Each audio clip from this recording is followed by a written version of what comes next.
Isang mapagpalang araw muli sa ating mga ka-voltage at meron na naman po akong panibagong customer at tinawagan nila ako at pasaservisan daw nila ang kanilang washing dahil hindi na po daw gumagana.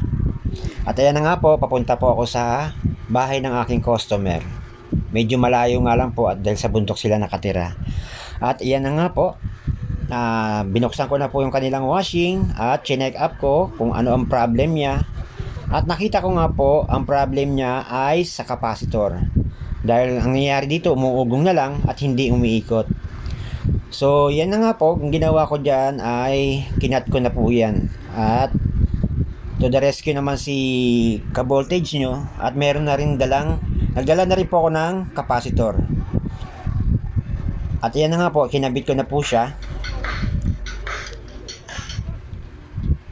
Yan. Pagka may mga issue po kayong ganitong washing, ang problem ay umuugong lang at hindi siya umiikot, maaaring capacitor po ang sira or kaya stuck po ang makina, may kalawang. Pwede nyo pong langisan kung stuck lang. Or pagkasira ang capacitor, palitan nyo na rin po ang capacitor. At ayan na nga po, dinamay ko na rin po yung kanyang drain dahil sira na rin po ang drain niya. Dahil ngingat-ngat po daw ng mabait nilang alaga.